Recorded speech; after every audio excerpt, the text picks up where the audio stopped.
In St. Paul, Minnesota, the year was 1999. I was 14 years old, and Spencer had been a childhood friend and neighbor of mine.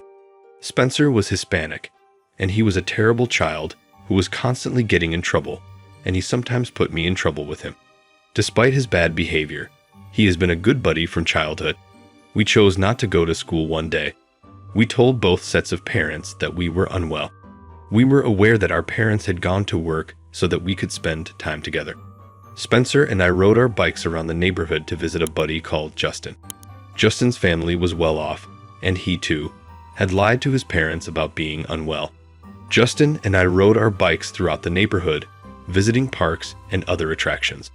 We would constantly go to the junkyard to seek for scraps and other items that we might utilize to make something insane.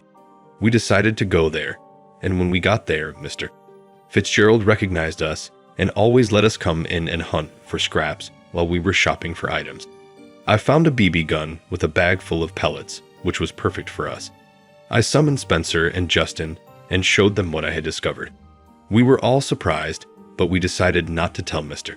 Fitzgerald what we discovered. Instead, we just told him we'd stop by again some other time and departed. We now had a hidden hideaway that no one else knew about. When we were younger, we named this location Hollows Creek. It was essentially a little pond nicely concealed in a deep forest, surrounded by land, small trees, and grass. Fortress of Solitude. When we arrived, we fired the BB gun all over the place, hitting trees, the ground, and even up in the air to see if it would come back down.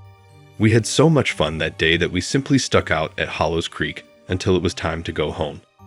And when that time arrived, we left the BB gun there, and we all went home a few days later, on a Friday after school. Spencer, Justin, and I had agreed to bring in a new member to the gang. Emily was her name. She was Justin's close buddy. We planned to take Emily to Hollows Creek, our secret refuge. We packed sleeping bags, food, and beverages. We went on a modest camping excursion to Hollows Creek. We didn't know how to create a fire as we expected, so we chose to use flashlights instead. In truth, it became rather spooky there at night. It was becoming dark, but we were determined to remain and camp all night. The clock struck 10 o'clock. Justin, Emily, and I packed a tent for the boys to sleep in, and Emily had brought her own. But we put the two tents close together in case Emily or one of us felt worried. Spencer took the BB gun and left it in our tent. We all said our goodnights and went to bed. Then, about 3 a.m., I was startled awake by the sound of our tent's zipper opening. Emily was the one. She was attempting to enter our tent. She seemed worried and terrified by the expression on her face.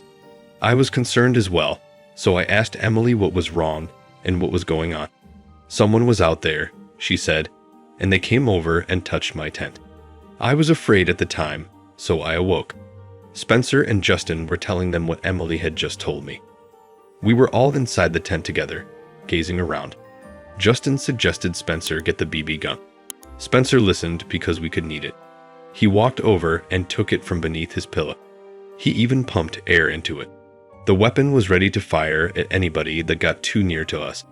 That's when someone or something approached the tent and touched it. Spencer spun around and fired the BB gun.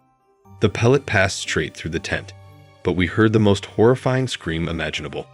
The cry came from all around us at once, and there was a strong scent of smoke, like if something was burning. We all yelled at the same time and then fled out of the tent.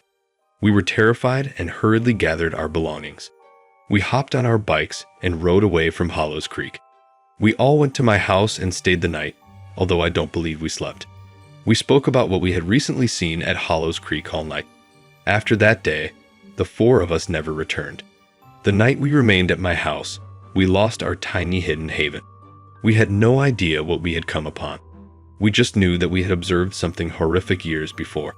Emily and I are now married with 3 lovely daughters. But I'll never forget that experience at Hollows Creek when we were youngsters.